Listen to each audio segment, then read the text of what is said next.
Alors, allons plus loin, un petit mot sur la miséricorde, sur le terme miséricorde. Vous savez qu'en hébreu, il y a deux termes pour... si vous voulez, le mot miséricorde, il traduit deux mots de l'hébreu. Le mot entraille et puis le mot fidélité. Ce qui nous permet de dire, tiens, au fond, quand on dit miséricorde, on dit tout cela à la fois. À la fois les entrailles et puis la fidélité. Alors, les entrailles, c'est Rahamim. Et le Dieu qui fait miséricorde, il est décrit comme celui qui a des entrailles compatissantes. Voilà, les entrailles de Dieu. Son père l'aperçut et fut pris de compassion aux entrailles. Dans Luc 15, vous savez, la parabole de l'enfant prodigue, c'est ça. Son père l'aperçut et fut pris de compassion aux entrailles. Et donc là, vous voyez, c'est un amour qui vient du fond de l'être, qui prend aux tripes, qui engage l'affectivité, le sentiment, l'émotion. C'est un amour de tendresse, en fait. Une tendresse inscrite au plus profond de l'être et que rien de rationnel ne peut remettre en cause. Voilà, ça c'est les entrailles. Comme si Dieu avait des entrailles. Alors bien sûr, Dieu, il n'a pas des entrailles parce qu'il n'a pas de corps. Mais le terme qu'on a trouvé, vous voyez, pour exprimer l'amour de Dieu, c'est un amour d'entrailles qui prend aux tripes. Et le mot miséricorde, il traduit aussi fidélité et la fidélité de Dieu qui est riche en grâce, comme je vous l'ai dit tout à l'heure dans l'homélie. Un Dieu qui ne se lasse pas, qui ne se décourage pas, qui ne se résout pas aux ruptures, aux trahisons, à l'oubli. On l'a lu là dans le prophète Osée, mais regardez, allez à la fin de tous les prophètes et vous verrez ça. Ça se finit toujours bien. Alors évidemment, la considération du péché fait qu'on s'attend à une punition terrible, mais ça finit toujours bien avec les prophètes. Et Dieu sans cesse ouvre la porte, et il attend comme le père prodigue, surveiller la route pour voir si son enfant revenait. Et ça donne à l'amour de Dieu une dimension à la fois irrationnelle, à cause des entrailles. Il nous aime comme une mère ou comme un père qui aime son enfant, c'est plus fort que lui. Un parent ne peut pas se résoudre à mettre son enfant à la porte. C'est impossible. Et parfois vous savez, des ados, ou bien des jeunes, ou bien qui font les 400 coups, qui reviennent toujours à la maison. Alors on se dit, bon bah là, vraiment, il ne devrait pas le recevoir, mais la mère ouvre la porte, le père ouvre la porte. Mais c'est aussi un amour qui est extrêmement volontaire, vous voyez. Donc les entrailles, c'est le côté un peu passionnel. Mais il ne faut pas penser que du coup, parce qu'il y a de la passion, il n'y a pas de raison. Au contraire, il y a de la volonté. La fidélité de Dieu, c'est quoi au fond? C'est son non décisif à l'égarement de l'homme. Dieu ne se résout pas à ce que l'homme s'égare. Dieu dit non au péché de l'homme. Et restant sauf sa liberté, évidemment, mais Dieu ne se résout pas à nos désirs de rupture. Et dans ce sens, vous voyez, il est plus logique que nous, parce que lui, il a promis fidélité et qu'il est fidèle à lui-même. Sa fidélité, c'est qu'il est fidèle à lui-même et à son alliance. Nous, on s'autorise de changer d'opinion, parce qu'on pense que, vous voyez, c'est notre liberté. Mais Dieu, en fait, lui, il est cohérent avec ce qu'il a promis.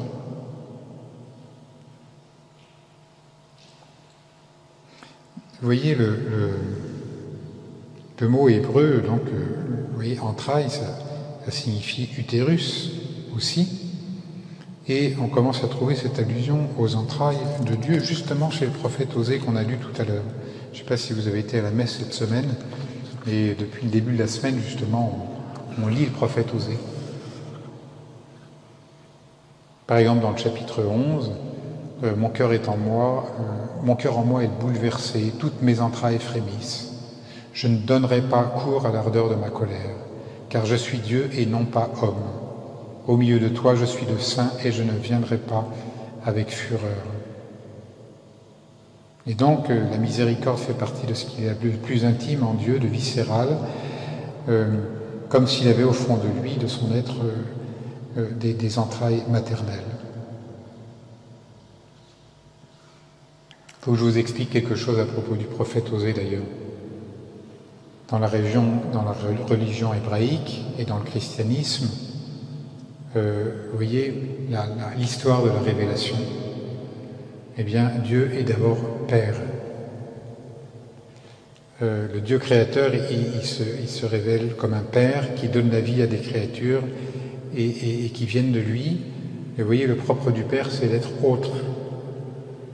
C'est-à-dire d'être en vis-à-vis, d'être en face à face.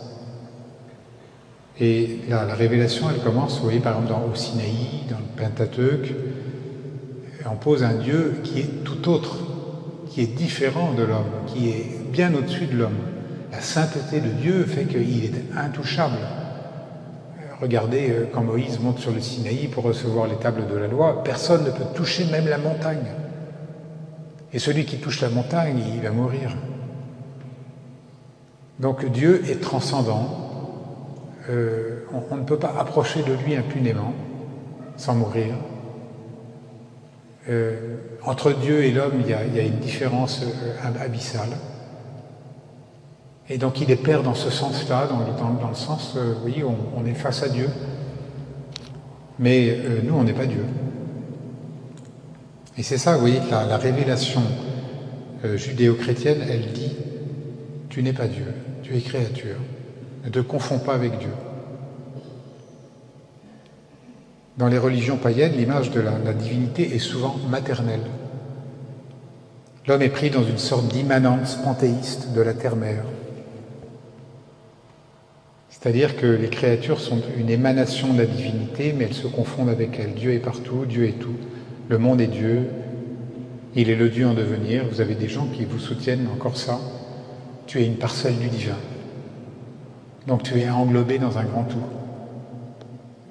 Vous voyez, lorsque la divinité est d'abord maternelle, c'est que, au fond, on fusionne avec elle. Mais dans notre religion chrétienne, on ne fusionnera jamais avec Dieu. On sera en communion avec lui, mais Dieu sera toujours autre. Nous serons toujours en dialogue, en vis-à-vis, en face à face. Nous n'allons pas nous perdre dans la divinité, nous serons toujours un jeu, nous serons toujours un sujet. Ça, c'est très beau, c'est très profond. Nous sommes en dialogue avec Dieu. On ne va pas se fondre en lui. Et vous voyez, la figure de Dieu Père permet de penser cette relation fondamentale à Dieu, du tout autre. Et donc la révélation, elle commence par poser cela. Dieu est Père, Dieu est autre. Tu n'es pas Dieu, tu es créature. Mais une fois qu'on a posé cela, une fois que la révélation a commencé à poser cela, eh bien à partir des prophètes, et justement avec Osée, eh bien on a un autre visage de Dieu qui apparaît, l'image plus féminine des entrailles de compassion attribuées à Dieu. Et, comme le dit le prophète Osée aussi, un Dieu époux. Je te conduirai au désert. Tu m'appelleras mon époux et non plus mon Baal. Voilà tout ce que dit Osée. C'est-à-dire que, vous voyez, d'abord, Dieu montre qu'il est Père, qu'il est autre, mais avec les prophètes, il commence à montrer aussi qu'il nous aime d'un amour d'époux, d'un amour aussi presque maternel, vous voyez, qui le prend aux entrailles. C'est une relation plus intérieure, une relation de communion entre l'homme et Dieu. Soit l'image maternelle, Dieu avec un amour de mère, soit l'image conjugale, nous sommes l'épouse du Dieu vivant. Et c'est beau, vous voyez, parce que la révélation, elle progresse comme ça. Et elle nous permet, vous voyez, d'être juste dans notre relation à Dieu.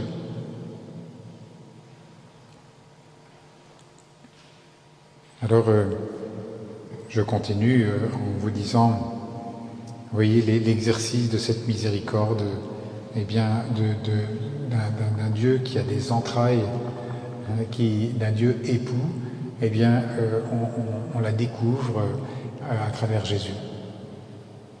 Jésus, le visage de la miséricorde du Père. Et c'est en méditant l'Évangile et l'amour dont Jésus, et l'amour de Jésus, et la façon dont Jésus s'approche de nous, qu'on comprend comment Jésus est le visage de la miséricorde du Père. Alors je voudrais juste vous signaler 6 attitudes de miséricorde. Il y en aurait plein dans l'Évangile. Mais quand on contemple Jésus, on comprend, voilà, il nous dévoile ce cœur de miséricorde. Il nous dévoile les entrailles du Père. Il nous dévoile l'amour d'époux pour son épouse. Alors c'est 6 passages d'Évangile que je me contente, vous voyez, de vous signaler. D'abord, vous savez, c'est l'appel de Matthieu, Lévi. Donc Jésus appelle Matthieu, vous savez qu'il est collecteur d'impôts, il est à son poste. Et puis ensuite, une fois qu'il est appelé, Matthieu réunit ses amis avec Jésus. Et donc, je vous lis le passage, les pharisiens et les scribes, de leur parti, récriminaient en disant à ses disciples, « Pourquoi mangez-vous et buvez-vous avec les publicains et les pécheurs ?» Jésus leur répondit, « Ce ne sont pas les gens en bonne santé qui ont besoin du médecin, mais les malades. Je ne suis pas venu appeler des justes, mais des pécheurs, pour qu'ils se convertissent. » Ah voilà, le premier trait de la miséricorde de Dieu, c'est qu'il vient s'approcher de nous.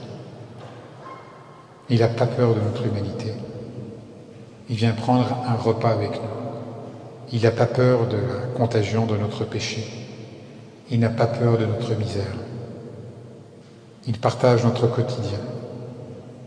Eh bien, oui, invitons-le chez nous, dans nos maisons, dans nos lieux de travail, là où nous nous investissons, dans nos activités associatives, sportives, dans le lieu de vacances, dans nos lieux de fête. Jésus veut être proche. Et il l'est par son Esprit Saint. Et comme je vous le disais tout à l'heure, soyons mendiants du Saint-Esprit à chaque heure du jour. Invitons-le pour qu'il vienne proclamer son salut à travers nous. Pour qu'il vienne guérir, qu'il vienne libérer, qu'il vienne sauver notre humanité et lui proclamer son évangile de miséricorde. Accueillir Jésus qui vient partager notre quotidien. Et nos lieux de travail, nos lieux de famille, nos lieux de vacances, c'est notre première terre de mission. Et voilà pourquoi, là où nous nous trouvons, il est si important de dire au Seigneur, comme on l'a lu aussi dans l'Évangile, viens m'inspirer ce qu'il faut dire. Jésus est là. Alors peut-être vous disiez, mais non, vous dites, mais là, il y a trop de misère dans ce lieu-là, c'est impossible. En fait, c'est dans ces lieux de misère que le Seigneur veut être à travers nous. C'était je ne sais pas si vous vous souvenez, mais c'est chez Mère Teresa, il y a ça qui revient très souvent. Jésus veut venir dans les trous de l'humanité. Les trous, ça veut dire, vous voyez, dans ces lieux infâmes où l'humanité vit parfois bien en dessous du seuil de pauvreté, là où il y a de la maladie, là où il y a la promiscuité. Et elle avait eu cette révélation qu'avec ses sœurs, il fallait qu'elle soit là et qu'elle visite ces trous, là où il y a de la pauvreté telle qu'elle nous répugne, mais au nom de Jésus, pour que Jésus puisse y aller. Il y a une grande conscience chez les saints que, en fait, là où ils sont, Jésus peut à travers leur ardeur, leur ferveur, Jésus peut évangéliser. Eh bien, là, même dans les lieux les plus miséreux que vous fréquentez, eh bien, dites-vous, par exemple, vous voyez, ça peut être des fêtes. Bon, des fêtes, on est là, tout le monde boit, je ne sais pas, on ne pense pas du tout à Dieu, dites-vous, moi je suis missionnaire là dans cette fête. Ça peut être au bureau, où il y a une mauvaise ambiance, où ça va mal, où on a peur, où on vit dans l'angoisse, parce qu'on ne sait pas si les salaires seront versés, etc. En fait, on est missionnaire là aussi. Et pensez toujours, vous voyez, à ce moment où Jésus est à table avec tous ces hommes soi-disant infréquentables, eh bien, c'est là qu'il veut être. Voilà, il veut être là. Et en fait, il est là par l'Esprit Saint en nous. Notre premier lieu de mission. Il y a un deuxième évangile, c'est la pécheresse pardonnée et aimante. Donc Jésus est chez un pharisien qui s'appelle Simon, et une femme s'approche et donc verse des larmes sur les pieds de Jésus et essuie ses pieds avec ses cheveux, et Simon est scandalisé et il sait très bien que c'est une pécheresse et il ne comprend pas pourquoi Jésus se laisse faire. Et Jésus lui dit tu vois cette femme, je suis entré dans ta maison et tu ne m'as pas versé de l'eau sur les pieds, elle les a mouillés de ses larmes et essuyés avec ses cheveux. Tu ne m'as pas embrassé, elle depuis qu'elle est entrée n'a pas cessé d'embrasser mes pieds.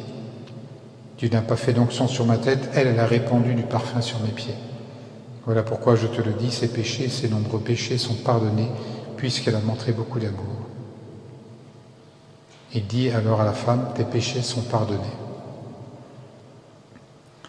L'amour de Jésus et la miséricorde, vous voyez, c'est un deuxième trait de sa miséricorde, c'est que c'est un amour qui cherche à comprendre, qui cherche à voir de l'intérieur, qui ne s'arrête pas à la face visible, qui ne s'arrête pas à ce qui apparaît à première vue, mais qui va plus loin parce qu'il voit ce qu'il y a dans le cœur. Et donc c'est un amour de bienveillance. Et vous voyez comment Jésus éduque le regard du pharisien Simon. Il lui apprend à ne pas voir la femme à partir de ce qu'elle paraît être, mais à partir de ce qu'il y a dans son cœur. Or, dans son cœur, il y a un grand amour de Jésus que ses gestes manifestent. Et nous avons vraiment à apprendre cela. Là où Simon voit la pécheresse, Jésus voit la repentance. Il voit le désir de se mettre en vérité devant le Seigneur. Il voit ses pleurs de contrition, il voit le parfum offert et déposé sur les pieds de Jésus.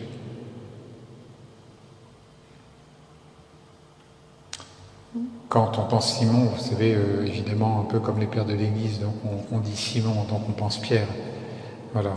Moi, je me dis, il éduque aussi notre regard à nous, les apôtres, à nous, les évêques, à nous, les prêtres, à nous, les pasteurs. Il nous dit, attention, tu veux dire ta communauté, c'est bien, mais regarde ce qu'il y a dans le cœur des gens avant simplement de regarder l'extérieur. Et appuie-toi là-dessus pour être un apôtre de la miséricorde.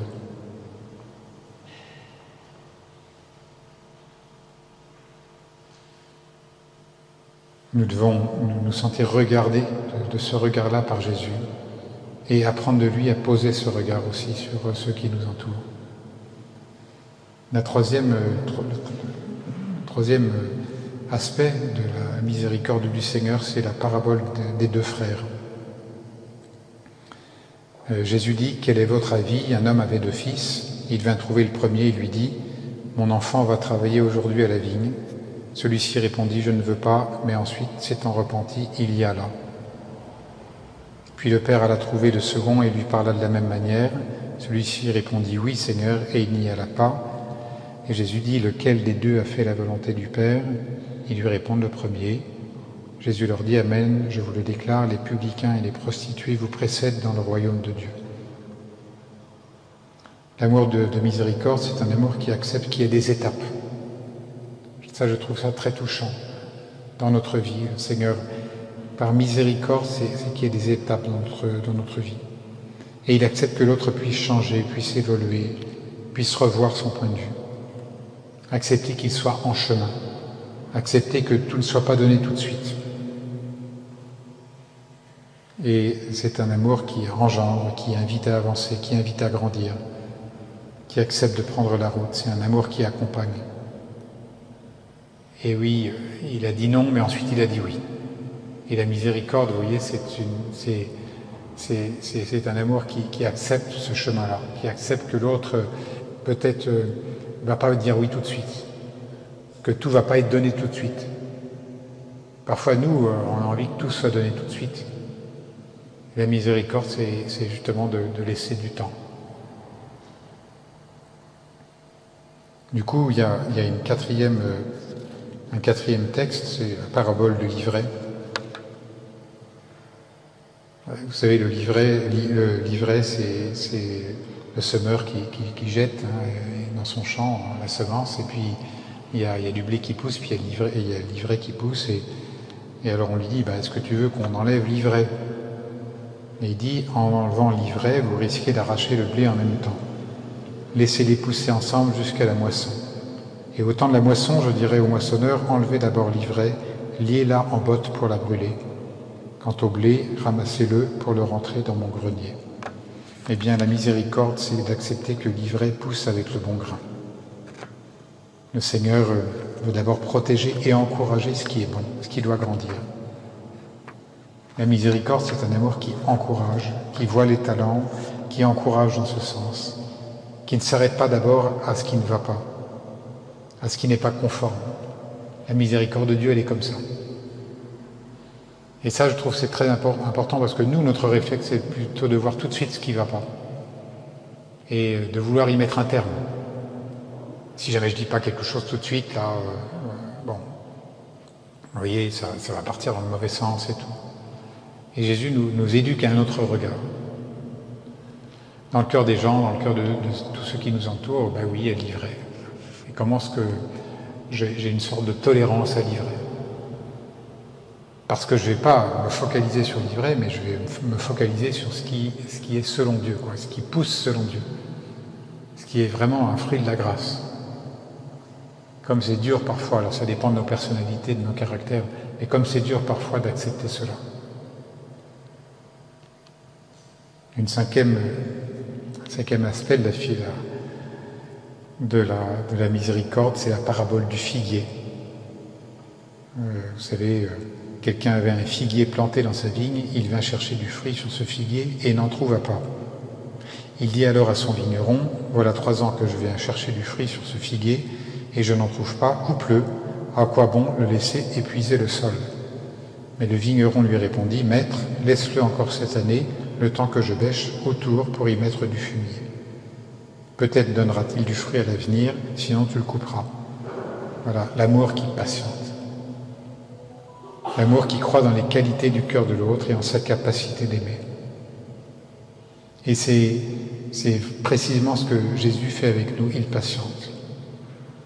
Comme il a été patient avec nous. Moi je me dis souvent combien le Seigneur a été patient avec moi. Combien il patiente encore. Vous vous souvenez quand, dans la 2e lettre de Pierre, l'auteur dit « Dieu prend patience avec nous car il ne veut pas en laisser quelques-uns se perdre, mais il veut que tous parviennent à la conversion. » Eh bien, Jésus patiente avec nous et il nous apprend la patience. Il laisse faire en nous et il nous apprend cette patience. Parfois, on est découragé quand on est prêtre, quand on est évêque, quand on est pasteur. On aimerait tellement que les choses aillent plus vite, que les choses aillent selon notre projet à nous. Et parfois, il faut une telle patience. Enfin, et évidemment, la miséricorde du Seigneur, c'est un amour qui pardonne inconditionnellement. Rappelez-vous ce petit passage qui n'a pas beaucoup besoin d'explication. Pierre s'approcha de Jésus pour lui demander « Seigneur, lorsque mon frère commettra des fautes contre moi, combien de fois dois-je lui pardonner? Jusqu'à 7 fois ?» Jésus lui répondit « Je ne te dis pas jusqu'à 7 fois, mais jusqu'à 70 fois 7 fois. » Je crois qu'on a une conférence sur le pardon tout à l'heure, sur comment pardonner. C'est un pardon qui se renouvelle, toujours dans la vérité, mais un pardon qui est donné et redonné. Alors dans l'Église catholique, on a ce sacrement de la confession, de la réconciliation, qui justement, parfois les gens arrivent et disent « Ah vous savez, je refais un peu toujours les mêmes péchés. » Oui, mais ce qui est beau, c'est que la personne est revenue, parce qu'on peut se décourager. Alors on vient confesser les mêmes péchés. Souvent, je pense que s'il y a vraiment...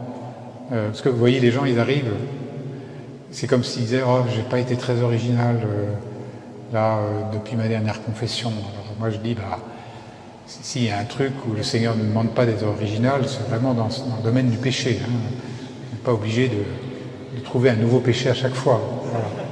Alors les gens s'en veulent parce qu'ils trouvent que ça ça bouge pas beaucoup de ce côté-là.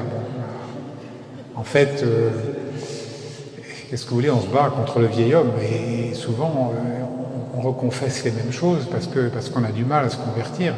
Et l'humilité, c'est de revenir encore et encore confesser ce péché-là en disant Seigneur. Je voudrais finir juste en vous parlant de la grâce mariale dans l'Église, la grâce de Marie. Je le dis devant nos frères protestants ou évangéliques, parce que la figure de Marie, elle est importante pour nous, catholiques, et précisément pour rappeler à l'Église la miséricorde du Père donnée en Jésus-Christ. Parce que pour nous, quand il n'y a plus la présence mariale, le visage de Marie dans l'Église, quand il n'y a plus son accompagnement maternel, son sourire, eh bien le visage du Père peut en être défiguré. C'est-à-dire que le visage de Dieu Père peut devenir effrayant, comme celui d'un juge sans pitié, comme ça a donné dans le jansénisme à un moment dans l'Église. Marie, vous voyez, avec son visage maternel, son sourire, eh bien, le sourire, c'est le Magnificat, en fait. C'est l'expression sur son visage du Magnificat intérieur de Marie. Et elle est là parce que je crois qu'elle nous préserve, justement, d'un Dieu qui est Père, mais qui est un Père tellement transcendant que, eh bien, on ne peut plus l'approcher. Et les ministres du Christ peuvent apparaître comme les représentants d'un pouvoir clérical, exerçant des fonctions de gestion dans l'Église. Quand on est évêque ou prêtre, on peut très vite s'enfermer dans une sorte de fonctionnalité. On fait tourner l'Église. On la fait fonctionner de manière efficace. Et je crois que c'est pourquoi Marie est donnée à Jean pour mère. Parce que la question n'est pas de faire tourner l'Église, la question n'est pas de l'administrer, mais que s'accomplisse dans le cœur des chrétiens ce qui s'accomplit dans le cœur de Marie, l'accueil du Verbe fait chair, l'accueil de la parole du Père. Et le ministère de l'Église, du prêtre, de l'évêque, il est au service de cela. Il est donné à l'Église pour que les hommes fassent expérience, en fait, des entrailles compatissantes de notre Dieu. Et c'est important, je pense que Marie nous le rappelle cela. Dans notre dévotion mariale, il y a justement cette sorte de rappel que nous sommes là pour faire à nos fidèles l'expérience du regard miséricordieux du Seigneur sur nous. Amen.